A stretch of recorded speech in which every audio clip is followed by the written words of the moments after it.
Welcome to another episode of Southwest Virginia Virtual Visits. Today we're going to be visiting Marion, Virginia in Smith County, more particularly at the General Francis Marion Hotel at 107 East Main Street in downtown Marion. The General Francis Hotel is a historic boutique hotel, and it was named in the honor of famed Revolutionary War hero who is also the town's namesake.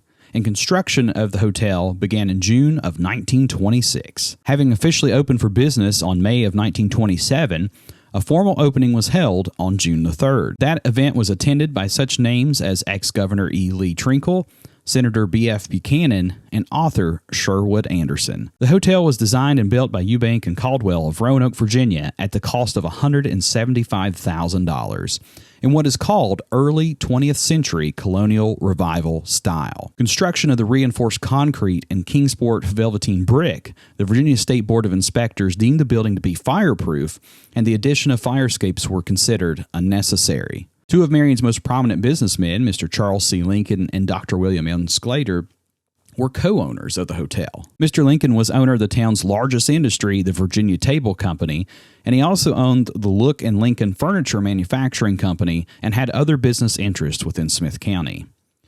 Dr. Sclater was owner of the Marion Drug Company and D.M. Smith Drug Company. And less than a year after the hotel opened, the closed Hotel Marion across the street was also renovated, enlarged, and reopening while keeping its previous name. And the similarity of the names caused a lot of confusion between the two hotels. Travelers wanting to stop at one hotel frequently telegraphed to the other, and Mr. Lincoln's friends and business associates urged him to change the name of the hotel to Hotel Lincoln, and he reluctantly agreed only a few months before his death on December 23rd of 1928. The current owners decided to return to the original name due to its historic significance and the FM medallions at the front of the building. The hotel was recognized as Virginia Historic Landmark in 1995 and is also listed on the National Register of Historic Places. The center of the first floor is the main lobby, which is linked to the registration lobby area by an open-ended French-style stone staircase with decorative iron railings. To the right of the main lobby is the guest breakfast area, and the area to the left originally housed a drugstore, barbershop, and beauty salon. This area today is frequently used for restaurants. The area between the lobby and the registration desk has 4 Gothic columns and 3 pointed arches. This area will lead up to a balcony which overlooks Main Street in downtown Marion. And to the right as you ascend that staircase is the Bowen Boardroom and Card Room. The card room has the original floor with a border of artistic illustrations of various playing cards. Interspersed with the playing cards are squares that show a rooster having a bubbly cocktail. And this illustration was the code during Prohibition for drinks are served here. The hotel was built around midpoint of the Prohibition law, which went into effect on January 1920 and repealed in December of 1933. Across from this area is the Lincoln Ballroom, which still has original walnut paneling and oak flooring. The tile on all 3 lobby floors is original, as is the registration desk. The original switchboard is also on display in the upper area. The 3rd, 4th, and 5th floors have almost identical floor plans. Originally, each floor had 19 guest rooms and 13 bathrooms, with some of the rooms sharing a connecting bathroom. The renovated hotel has 12 luxurious guest suites and 12 bathrooms on each floor, consisting of 1 room with 2 full beds that has connecting door with a traditional queen.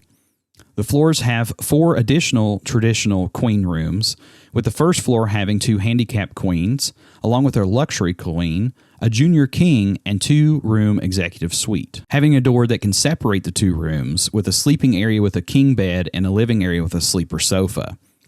The 5th floor executive suite is named the Sherwood Anderson Suite. The 4th and 5th floors have the same makeup of rooms, except the handicap rooms are made into junior suites with queen-size beds. The guest room doors, woodwork, as well as the bathroom and closet doors are all original. The wood panels on the backs of the guest room doors have been sealed, but are a reminder of the ventilation system of the 1920s.